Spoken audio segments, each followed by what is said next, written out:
नमस्कार, बहुत स्वागत है आपका। मेरा नाम है नितेश गर्ग। बैठ का हमारी खास पेशकश में आपका बहुत स्वागत है। हम आज बहुत ही महत्वपूर्ण मुद्दे पर बातचीत करने जा रहे हैं। छत्तीसगढ़ के घटनाक्रम को लेकर पूर्व मुख्यमंत्री और भाजपा के राष्ट्रीय उपाध्यक्ष डॉक्टर रमन सिंह ने सीजीपीएससी घोटाले की सीबीआई जांच करवाने के लिए प्रधानमंत्री नरेंद्र मोदी को पत्र लिखा है। इसी की हम बात करेंगे। पत्र के साथ ही सीजीपीएससी से भ्रष्टाचार संबंधित दस्तावेजों को संलग्न किया है।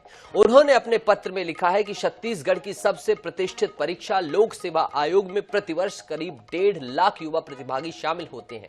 इस परीक्षा में प्रदेश के प्रमुख पदों पर भर्ती की जाती है, जिसमें अधिकांश मध्यम वर्गीय परिवारों के अभ्यर्थी भाग लेते हैं। इस परीक्षा के इतिहास में पहली बार आयोग की कार्यप्रणाली पर सवाल खड़े हुए हैं। छत्तीसगढ़ लोक सेवा आयोग द्वारा आयोजित राज्य सेवा परीक्षा 2021 के परिणाम में शीर्ष 18 नाम कांग्रेस नेताओं, सीजीपीएससी के तत्कालीन अध्यक्ष तथा बड़े अधिकारियों के बच्चों और रिश्तेदारों के नाम वाले हैं तथा उच्च पदों पर इनके चयन से संबंधित भ्रष्टाचार हुआ है। कथित तौर पर इस भ्रष्टाचार का आरोप लगाया गया है और मांग की गई है सीबीआई जांच की। तो आज इसी मुद्दे पर हम बातचीत करेंगे। प्रधानमंत्री जी को पत्र लिखने का कारण यही है कि जांच जिस स्तर में होनी चाहिए। आज छत्तीसगढ़ का सबसे बड़ा मुद्दा यदि कोई है तो लाखों नवयुवकों के भविष्य की चिंता। आज छत्तीसगढ़ का एक एक युवा चिंतित है। अब जांच वही कर रहे हैं जो भ्रष्टाचार किए हैं, तो जांच क्या होगा? ये प्रमाणित हो गया न्यायालय में कि 18 लोगों को अभी न्यायालय ने रोक दिया है पद ज्वाइन करने के लिए। सीएम ने आज तक किसी विषय को लेकर गंभीरता नहीं दिखाई, जांच नहीं किया। आज जब प्रधानमंत्री जैसे सर्वोच्च पद में बैठे हुए नरेंद्र मोदी जी छत्तीसगढ़ की पीएससी की बात को 2-2 सभाओं में करते हैं, तो इसकी गंभीरता समझ में आती है। मैंने आग्रह किया प्रधानमंत्री जी से कि इस सारे मामले में छत्तीसगढ़ के लाखों नवयुवकों की मांग है कि इस पूरे विषय को लेकर दूध का दूध पानी का पानी हमेशा के लिए होना चाहिए। पीएससी में क्या आरोप लगे हैं इसके बारे में बताने में सक्षम नहीं है। सिर्फ प्रधानमंत्री को पत्र लिखते वो राजनीति कर रहे हैं। यदि उनमें साहस हो तो पीएससी के साथ साथ छत्तीसगढ़ के नाम घोटाला, छत्तीसगढ़ के चिटफंड घोटाला, उनके बेटे का नाम पनामा पेपर में आया था, इन सब के बारे में भी जांच करने के लिए प्रधानमंत्री को पत्र लिखा। तो चलिए, आपने 2 प्रतिक्रियाएं सुनी इस विषय पर, पत्र पर, पॉलिटिक्स पर। एक बयान था पूर्व मुख्यमंत्री रमन सिंह का और दूसरा कांग्रेस की तरफ से सुशील आनंद शुक्ल ने बोला। उन्होंने इस पर जांच से इतर आगे बढ़ते हुए तमाम तरह के भारतीय जनता पर ही घोटालों के आरोप लगा दिए हैं। 2 खास मेहमान जुड़ रहे हैं इस विषय पर बातचीत करने के लिए। हम स्वागत करते हैं नितिन भंसाली जी का, प्रवक्ता कांग्रेस। इसके साथ ही हम स्वागत करना चाहेंगे केएस चौहान, नेता भारतीय जनता पार्टी का।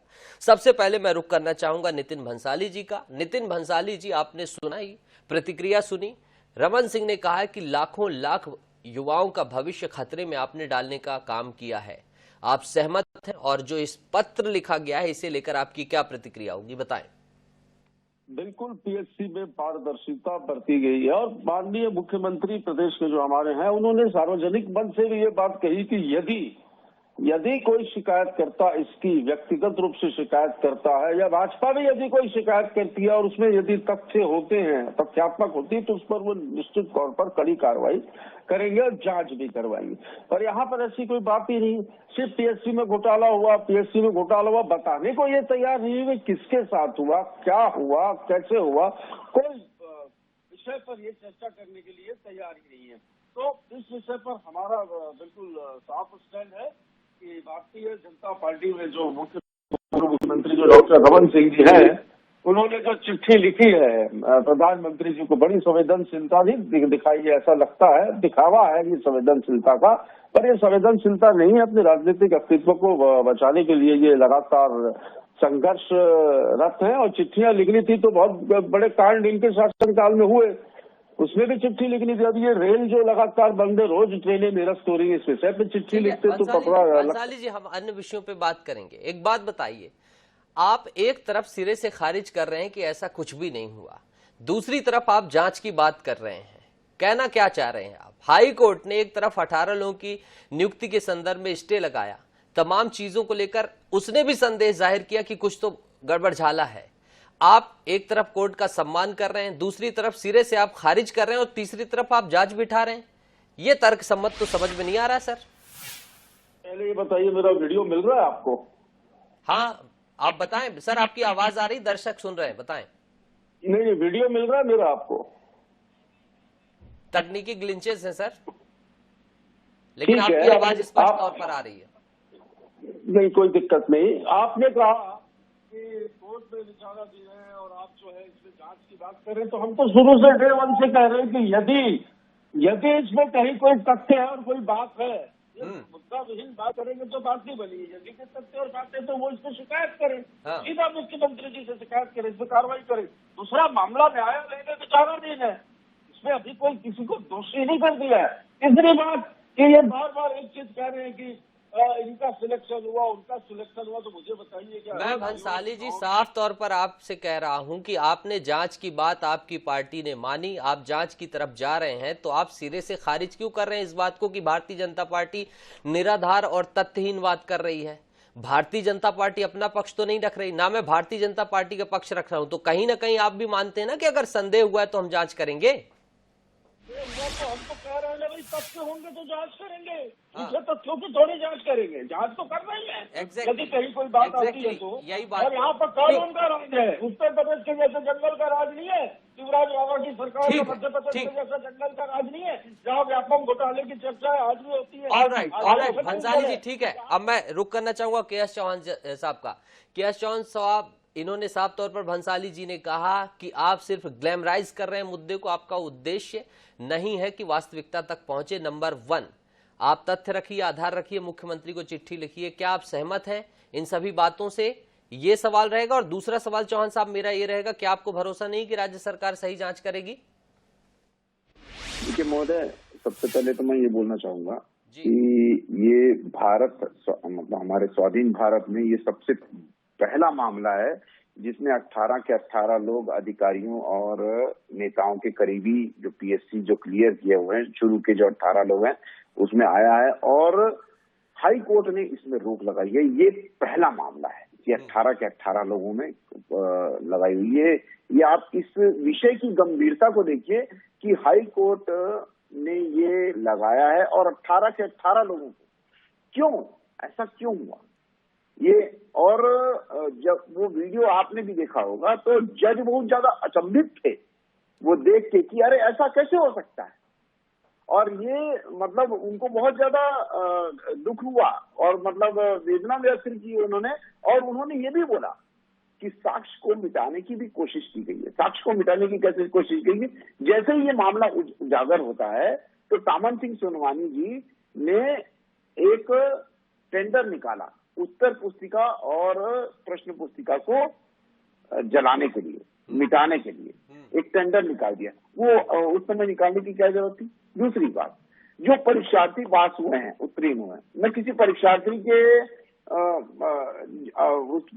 उसमें प्रश्न चिन्ह नहीं लगा रहा हूँ, उनकी प्रतिभा पे प्रश्न चिन्ह नहीं लगा रहा हूँ, लेकिन प्रीलियम्स में उसके पिछले ही साल प्रीलियम्स में उनको 8 से 12 नंबर मिलते हैं, किसी को 8 नंबर मिलते, किसी को 12 नंबर मिलते। किसी बच्ची से पूछा जाता है कि इसरो का वो मतलब फुल फॉर्म नहीं बता पाते, ऐसे बच्चे क्लियर हुए और उन 18 लोगों में नाम है उनके। और उसके बाद आप जब मुख्यमंत्री जब राहुल जो गांधी आए थे और वो रेलवे में सफर कर रहे थे तो बच्चों ने पूछा कि पीएससी घोटाले के मामले में आप जांच करवाई ये ऐसा क्यों हुआ? तो मुख्यमंत्री जी ने उनके सामने बोला कि मुझे ज्ञान नहीं है, मुझे पता नहीं है। ये ऐसे मतलब हास्यास्पद और मतलब निर्लजता भरे आंसर ये देना, ये एक सत्तारूढ़ पार्टी के मुख्यमंत्री का ये दायित्व नहीं होता। दूसरी बात, हम रमन सिंह जी ने, भारतीय जनता पार्टी ने ये अपने विपक्ष होने का धर्म निभाया है कि सीबीआई की जांच होनी चाहिए। इन्होंने क्यों नहीं निभाया? इन्होंने ये सब चीजें क्यों नहीं? क्योंकि जो अपराधी है वो खुद थोड़ी ना बोलेगा कि यहाँ पर जांच होनी चाहिए, लेकिन हाई कोर्ट ने पहले जांच का अवसर राज्य सरकार को ही देता है क्योंकि ये संघीय व्यवस्था है। क्योंकि ये संविधान के हिसाब से पहले राज्य सरकार को ही दिया जाएगा, उसके बाद सीबीआई आएगी। सीबीआई में भी इन्होंने रोक लगाई हुई है, सीबीआई यहाँ पर जांच डायरेक्ट नहीं कर सकती है। चौहान साहब एक चीज बताइए, आपके नेता ननकी राम कंवर जी कोर्ट पहुंचे वकील के माध्यम से, कोर्ट मामले में संज्ञान ले रहा है, कांग्रेस जवाब देने के लिए 10 दिन का और उन्होंने अतिरिक्त समय मांगा है। आपको नहीं लगता कि चुनाव से पहले आप इस मुद्दे को हवा देकर राजनीतिक तूल दे रहे हैं, बल्कि आपको थोड़ा सा न्याय प्रणाली पर भी भरोसा करना चाहिए, इंतजार करना चाहिए, सरकार को अपना जवाब देने दीजिए, जांच देने दीजिए। आपने खुद बोला कि एक चरणबद्ध तरीके से प्रक्रिया होती है, तो क्या ये बात दर्शकों को या जनता को छत्तीसगढ़ के नहीं समझना चाहिए कि इसमें पॉलिटिकल ग्रैमलाइजेशन भी हो रहा है? अगर कोर्ट इसमें लगा हुआ है, सरकार अपना पक्ष रखने जा रही है, तो फिर थोड़ा इंतजार और सरकार की जांच तो होगी, हवा में तो खारिज हो नहीं सकती। फिर ऐसी क्या वजह हुई कि इस वक्त पत्र लिखा जा रहा है और मांग की जा रही है? क्या आपको लगता है कि न्याय प्रणाली पर भी भरोसा नहीं है या फिर सरकार की जांच पर भी भरोसा नहीं है? तो क्या हम लोग पत्र लिखते आचार संहिता लगने के बाद? क्या हम पत्र लिखते उसके बाद, मतलब जब पूरे साक्ष्य मिटा दिए जाते और जो साक्ष्य बचे हैं उसके बाद? क्या आपका दायित्व नहीं है? क्या आपने मतलब या कोई पत्रकार ने या कोई मतलब मीडिया ने इस बात को नहीं उठाया है कि जांच जल्दी से जल्दी हो जानी चाहिए? वही काम हम भी कर रहे हैं। मतलब अगर कोई मीडिया उठा दे, राज्य सरकार को जांच करने का समय मिलना चाहिए ना, इस बात से तो आप सहमत है ना? आप कह रहे हैं पत्र नहीं लिख रहे हैं, आप पत्र लिखकर कह रहे हैं कि त्वरित रूप से सीबीआई की जांच कराई जाए। बिल्कुल, क्यों नहीं मांग करेंगे? और ये मांग किसकी है? ये मांग हमारे जरिए है, लेकिन ये मांग उन युवाओं की है जो 1 लाख 1.5 लाख तो बैठते हैं, लेकिन 9-10 लाख तैयारी करते हैं। चौहान साहब का कहना है युवाओं की। ठीक है चौहान साहब, आपने मजबूती से अपना पक्ष रखा। बंसाली साहब, आप सहमत हैं चौहान साहब की बातों से? प्रतिक्रिया आपकी चाहूंगा कि जो ये पत्र लिखा गया सीबीआई जांच त्वरित रूप से की जानी चाहिए।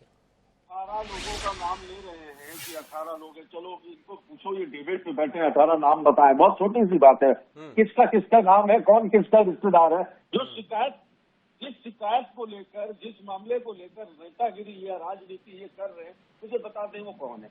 वो नाम ही नहीं पता इन लोगों को, आवेदक कोई है ही नहीं। सिर्फ ये चिल्ला चिल्ली करके राजनीतिक रोटियां सेकने का काम कर रहे। क्यों? चिट फंड घोटाले में यहाँ पे हजारों करोड़ रुपया यहाँ की पब्लिक का, यहाँ की गरीब जनता का लेकर भाग गए चिट फंड कंपनी वाले, जिनका फीका भारतीय जनता पार्टी के नेताओं ने काटा था। क्यों नहीं लिखा सीबीआई जांच के लिए? क्यों पनामा पेपर में सीबीआई जांच के लिए पत्र नहीं लिखा? क्यों रेलवे की असुविधाओं को देखते हुए व्यवस्था को पत्र नहीं लिखा डॉक्टर रमन सिंह ने? उसके लिए समय नहीं है, नाम घोटाले में पत्र लिखना ठीक है नितिन जी, आखिरी प्रतिक्रिया के लिए केएस चौहान साहब चाहूंगा, वक्त कम है, संक्षिप्त प्रतिक्रिया आपकी चाहूंगा, फिर मैं भंसाली साहब से आखिरी प्रतिक्रिया लाऊंगा बिल्कुल संक्षिप्त में। चौहान साहब, क्या कहना पूरी घटना पर? महोदय, मैं ये बोलना चाहता हूँ कि जब आदमी मुद्दे में बात नहीं करना चाहता है तो इधर उधर के मुद्दे की बात करता है और पूरे भारत की भ्रमण की बात करता है।